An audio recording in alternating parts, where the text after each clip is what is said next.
السلام علیکم ورحمۃ اللہ وبرکاتہ۔ میں ہوں آپ کا میزبان حافظ محمد دانش۔ محترم سامعین و ناظرین، آپ نے جو سوالات ہم تک پہنچائے ہیں ان کے جوابات دینے کے لیے ہمارے ساتھ موجود ہیں بٹلہ ہاؤس سے شام مسجد کے امام و خطیب مفتی احمد بن محمد رشد خان صاحب۔ جی مفتی صاحب، ایک صاحب سوال کرتے ہیں کہ مجھ پر اس سال حج فرض ہے، تو کیا میں اس سال کی جگہ کچھ سالوں بعد حج کر سکتا ہوں؟ شریعت میں اس کا کیا حکم ہے؟ بسم اللہ الرحمن الرحیم، حامدا و مصلیا و مسلما، اما بعد۔ جی ہاں، اگر کسی آدمی پر مالی استطاعت کے نتیجے میں اور تمام تر شرائط کے پائے جانے کی وجہ سے حج فرض ہو گیا ہو تو اس آدمی کو چاہیے کہ وہ پہلی فرصت میں بغیر کسی شرعی عذر کے حج میں تاخیر نہ کرے بلکہ اپنے حج فرض کو ادا کرے۔ بہت سارے لوگ صرف اس وجہ سے حج میں تاخیر کرتے رہتے ہیں کہ بڑھاپے میں حج کریں گے، یا یہ کہ تمام تر بچوں کی شادیوں سے فارغ ہو جائیں گے اس وقت حج کریں گے، حالانکہ ان پر حج فرض ہوتا ہے۔ ان تمام تر بہانوں یا غیر شرعی اعذار عذر کی بنیاد پر حج میں تاخیر کرتے رہنا یہ جائز نہیں ہے، چونکہ آدمی کی موت کا کوئی بھروسہ نہیں ہے۔ موت بڑھاپے کو یا یہ کہ بچوں کی شادی کے وقت کو نہیں سمجھتی ہے، وہ تو اپنے وقت پر آ جاتی ہے، اور موت کے آ جانے کی وجہ سے حج کا فریضہ آدمی پر باقی رہ جاتا ہے۔ لہٰذا جب حج فرض ہو جائے تو آدمی کو پہلی فرصت میں حج کی ادائیگی کا اہتمام کرنا چاہیے۔ عبداللہ بھائی شاہین باغ سے معلوم کرتے ہیں کہ چھوٹے بچے اور بڑے آدمی دونوں کو جنازے کا غسل دینے کا ایک ہی طریقہ ہے یا کچھ فرق ہے؟ جی ہاں، بالغ مرد اور وہ بچہ جو عقل اور شعور رکھتا ہو، قرآن مجید کی تلاوت سے واقفیت رکھتا ہو، ایسا بچہ انتقال کر جائے تو اسے غسل جنازہ کے وقت وضو بھی کرایا جائے گا جیسے بڑے آدمی کو وضو کرایا جاتا ہے۔ لیکن اگر کوئی ناسمجھ بے شعور بچے کا انتقال کر جائے تو اسے غسل دے دیا جائے، باقاعدہ بڑوں کی طرح یا عقل مند لڑکے کی طرح وضو کرانے کی ضرورت نہیں ہے۔ عبدالقادر ضلع شاملی سے معلوم کرتے ہیں، ہم نے بہت سے پرندے پال رکھے ہیں جن کی ہم تجارت کرتے ہیں، کیا ان پر بھی زکوٰۃ واجب ہوگی یا نہیں؟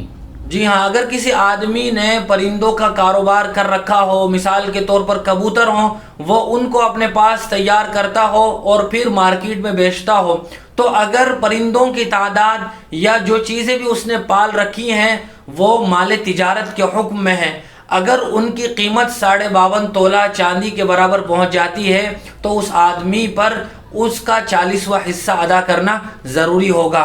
پورے مال کی اور تمام تر پرندے یا جانور جس کا بھی وہ کاروبار کرتا ہے ان کی مجموعی قیمت کا اندازہ لگایا جائے گا اور پھر اس کا 40واں حصہ ادا کرنا ضروری ہوگا، چونکہ یہ مال تجارت ہیں اور مال تجارت پر زکوٰۃ فرض ہوتی ہے۔ ابو طالب صاحب ریاض سے معلوم کرتے ہیں کیا کئی طواف کرنے کے بعد ایک ساتھ ان کی 2 رکعت پڑھ سکتے ہیں یا نہیں؟ اصل مسئلہ تو یہی ہے کہ ہر طواف کے بعد 2 رکعت نفل پڑھی جائے۔ ایسا نہ ہو کہ پہلے کچھ طواف کر لیے جائیں، پھر طواف کرنے کے بعد آدمی ہر طواف کے لیے 2 رکعت نفل پڑھے۔ لیکن اس کی ایک شکل ہے کہ اگر کوئی آدمی مثال کے طور پر عصر کے بعد طواف کر رہا ہو تو چونکہ امام ابو حنیفہ علیہ الرحمہ کے نزدیک عصر کے بعد نفل نماز پڑھنا یہ جائز نہیں ہے، لہذا اگر کوئی آدمی عصر کے بعد طواف کر لے اور کئی طواف کر لے اور ان میں سے ہر طواف کی 2 رکعت وہ مغرب کے بعد پڑھ لے یا عشاء کے بعد پڑھ لے تو اس کی گنجائش ہے۔ لیکن جن اوقات میں نفل پڑھی جا سکتی ہے، مکروہ اوقات نہیں ہے، پھر کئی طوافوں کو اکٹھا کر کے ایک ساتھ ان کے لیے نوافل ادا کرنا یہ خلاف سنت ہے اور مکروہ ہے۔ ایک صاحب کا سوال ہے کہ موبائل پر میسج آتے ہیں جن میں مختلف سوالات ہوتے ہیں، صحیح جواب دینے والوں کو انعام ملتا ہے کمپنی کی طرف سے، اس میں شرکت کرنا کیسا ہے؟ اور صحیح جوابات دینے والوں میں قرعہ اندازی ہوتی ہے، اس کی وضاحت فرمائیں۔ جی ہاں، بہت ساری موبائل کمپنیاں سم کارڈ کے SMS کے ذریعے سے بہت سارے سوالات بھیجتی ہیں، اور جن میں یہ ہوتا ہے کہ جو لوگ صحیح جوابات دیں گے ان کے درمیان قرعہ اندازی کی جائے گی، پرچیاں ڈالی جائے گی، تو جن لوگوں کے نام نکلیں گے ان کو پھر انعام دیا جائے گا۔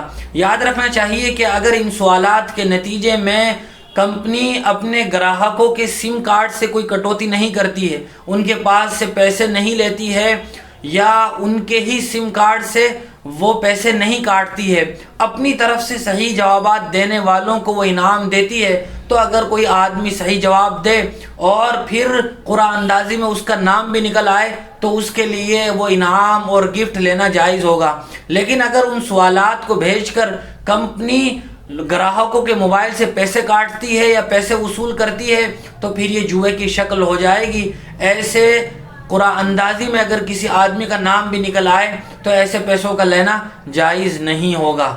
بہت شکریہ مفتی صاحب آپ کا۔ اسی طرح کی مزید مسائل کی جانکاری کے لیے آپ اپنا سوال ہمارے کمنٹ باکس میں لکھیں۔ ہمارے دار ارقم یوٹیوب چینل کو سبسکرائب کریں، ویڈیو کی نوٹیفیکیشن کے لیے بیل آئیکن کو دبائیں، ویڈیو کو لائک کریں، صدقہ جاریہ کی نیت سے ویڈیو کو شیئر بھی کریں اور اسی طرح اپنے سوال ہم تک پہنچاتے رہیں۔ جزاک اللہ۔